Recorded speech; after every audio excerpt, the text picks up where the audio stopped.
Welcome to my channel. Buried in paperwork at my desk in the basement, I barely registered the distant laughter filtering through the floorboards. Jessica and her sisters were at it again, chattering, giggling, their voices rising and falling in the easy rhythm. A familiarity they came over, often filling the house with the sound of inside jokes and whispered gossip. It never bothered me, I wasn't the hovering type, but tonight felt different. Something about their laughter had a sharpness to it, a pitch that pricked. At the edges of my mind, it was the kind of sound people made when they thought they were safe, when they believed no one was listening. I hadn't planned on being home. This early, my car was at the shop, getting new tires and a brake job. So I'd walked back, taking my time, breathing in the crisp evening air. But as I stepped inside, the warmth of the house felt off, like I had stepped into a space where I didn't belong. I lingered at the top of the basement stairs, hidden in the shadows, and let their words wash over me. I'm telling you, girls. Beth's voice was bright, with amusement. Dave still doesn't have a clue. Laughter light, airy but carrying something deeper beneath it. He thinks the twins are his. Beth continued, and then Jessica cut in, barely holding back. Her own giggle, but they're not. I froze, the air in my lungs turned solid. Jessica's voice lowered, tinged with something almost smug. He believes they're because he's too busy working all the time. And you know, the funniest part, he's never once questioned why they don't look like him. Another laugh, another secret slipping free. Not even when they don't have his eyes. Beth added her amusement lacked with something darker now. Something that twisted in my gut, my hands curled into fists, the room around me blurred, as my mind tried to make sense of their words. No, that couldn't be right. Jessica's voice carried on, smooth and unbothered. And Brad, he's just as blind. Sarah chimed in, her tone light but knowing. He doesn't suspect a thing. Not at all, Jessica confirmed, with a chuckle. It's all in the details. You know, they never ask the right questions. A pause, then a teasing all in her voice, like, white little Maddie looks exactly like my ex-husband. But Brad still believes she's his. The laughter that followed felt different. Now, not warm, not familiar. It was laced with something cold, something cruel. A sick realization settled over me. The puzzle pieces clicked together, forming a picture I didn't want to see. One of their husbands knew none of them, had fed their own children, and their wives had never planned on telling. Theme, a chill crept down my spine. My stomach churned, a hollow ache settling in my chest. Everything I thought I knew, everything I believed about love, about trust, it all wavered like a reflection in a shattered mirror. The room around me felt too small, the walls too close. Their laughter, once background noise, was now a jagged, mocking chorus ringing in my ears. I had walked into my home tonight, expecting comfort, familiarity. Instead, I had stepped into a world where nothing was real. The walls of the house felt like they were closing in, suffocating, pressing against me as if trying to force me out. My fingers twitched with the urge to storm up the stairs' throat, open the door and demand the truth. But my legs were heavy. Frozen in place, I could do nothing but listen. My breath caught in my throat, my pulse hammering in my ears. Everything had seemed so perfect, so normal. But now the cracks in my reality stretched wide, jagged and cruel. They really are so clueless, aren't they? Beth snorted, her voice tinged with something sharper than amusement, contempt. Jessica chuckled, a sound that once would have brought me comfort but now sent ice trickling down my spine. And honest, Beth continued, I'm not sure how much longer I can keep up this charade with Brad. A coldness settled over me, the kind of deep aching chill that seeped into my bones. A betrayal, a deception, a joke at someone else's expense. I had never felt more like a fool. So what's the plan? Sarah asked, her tone softer, almost hesitant. You've got to tell him sometime, Jess. But Jessica was quick, sharp, cutting off any notion of confession. No, not yet. I can't. Not yet. Silence settled between them, the kind of silence that carried weight, that spoke more than words ever could.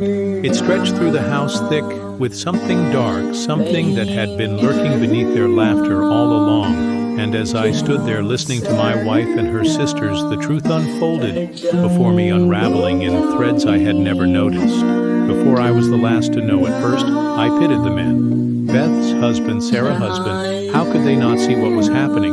They were being played, made fools of by their own wives, and worse by their own brothers-in-law. But then, like a poison spreading through my mind, the truth deepened. This wasn't just infidelity, this was a scheme.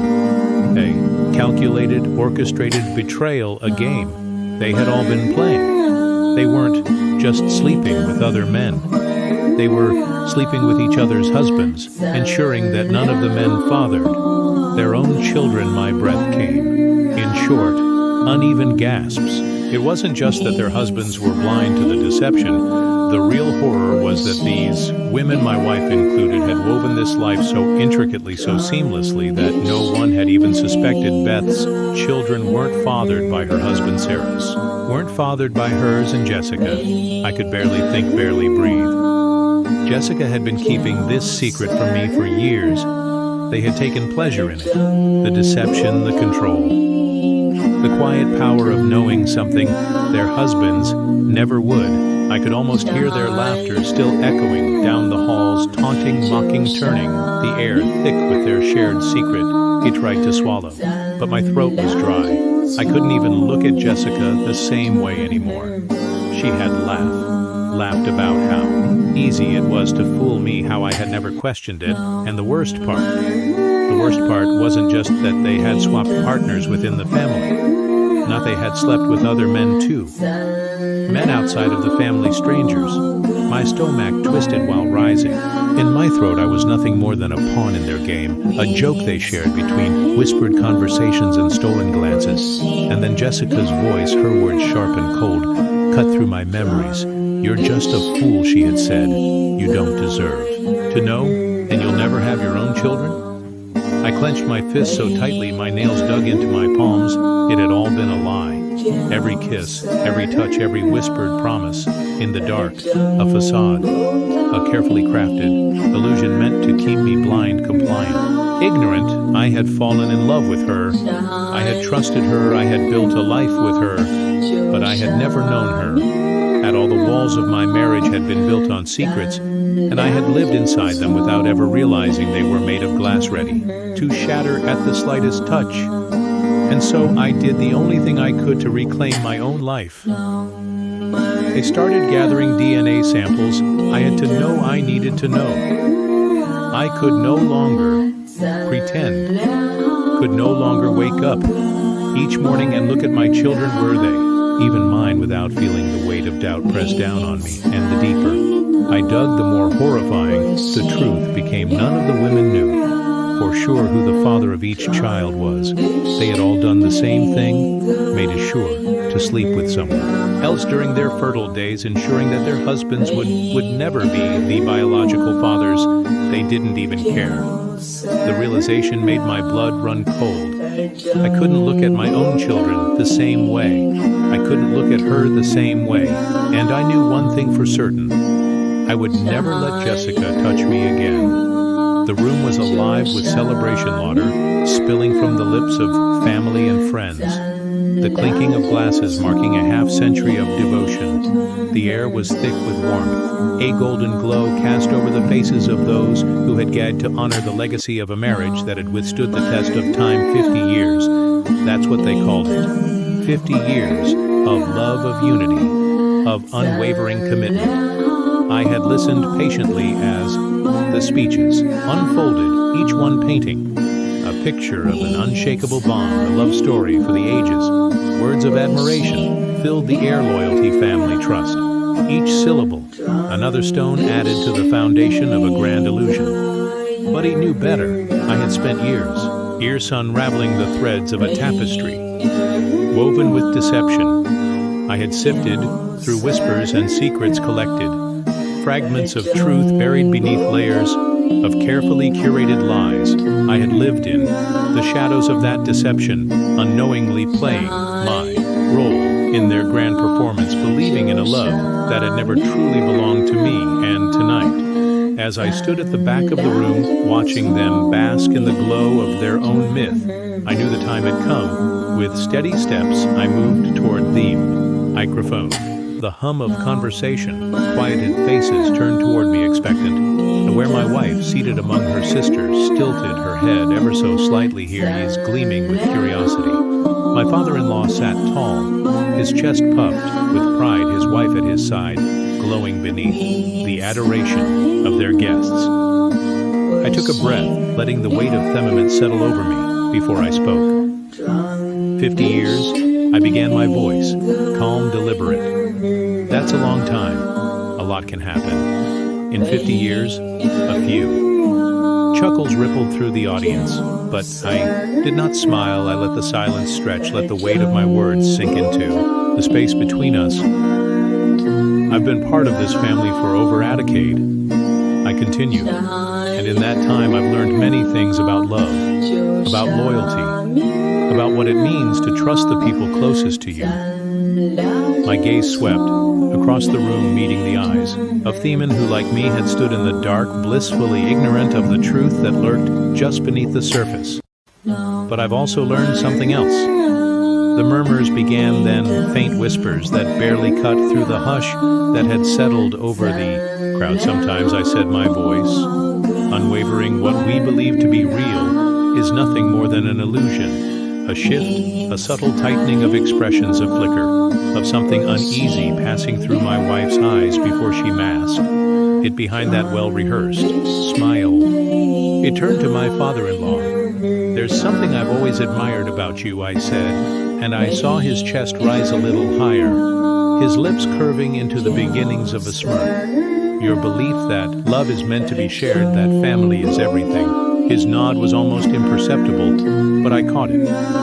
He was a man who had prided himself on the legacy he had built, on the dynasty of loyalty and respect he had cultivated. I let the silence linger a moment longer before stepping aside and gesturing toward the massive screen behind me. The room darkened, the projector word to life on the screen. A series of documents appeared, names, numbers, genetic markers, arranged in a pattern that only one conclusion could be drawn from. A hush fell over the room. My father-in-law's Quentin, his brows knitting together as she tried to make sense of what he was seeing. My mother-in-law's face had gone pale, her fingers clutching the tablecloth in front of her. They said, my voice cutting through the silence, our DNA results, a sharp intake of breath from somewhere in the crowd. For years, I continued. You've built this. Family prided yourself on the daughters. You've raised the legacy you've created. But there's something you never knew. My father-in-law's lips parted, but he did not speak these results, I said. My tone measured prove one undeniable truth. He turned back to him, meeting his gaze. Head on now, one of them is yours. A gasp rippled through the audience, murmurs escalating into a cacophony of voices. My wife's sisters exchanged frantic glances, their carefully maintained composure beginning to splinter. I turned to my mother-in-law. You, I said, have spent the last 50 years living a lie, and now so has he. The weight of my words crashed into the room like a tidal wave, sending ripples of disbelief through the crowd. My father-in-law's hands trembled against the table. His face drained of color, but I wasn't done. I inhaled deeply, turning back to the screen. Of course, I said, my voice laced with something colder now, something sharper. It doesn't stop there. Another click, another document appeared, more DNA results, another truth laid bare beneath the unforgiving glow of the projector's light. This, I said, is a paternity test. It turned to my wife. My children, I said, my voice barely more than a whisper, or at least the children I thought were mine. She didn't move, didn't blink. She had always been a master of control, had always known how to keep her secrets, buried beneath a veil of perfect smiles and well-crafted lies. But even she couldn't hide from this. I took a slow step forward, letting my words twist. Lick a knife between us. You never wanted me to know, I murmured. Because you never wanted me to leave the room was silent, now a graveyard of shattered illusions. But you never loved me. I whispered not, in the way I thought. You did. I let the weight of the truth settle over us, let the realization of what I had uncovered sink deep into the marrow of their bones, and then, as the murmur began to rise again, as the carefully constructed facade of their perfect family crumbled before them, I turned and walked away from the woman I had once loved, away from the life I had built on a foundation of deception, and for the first time in years I felt free.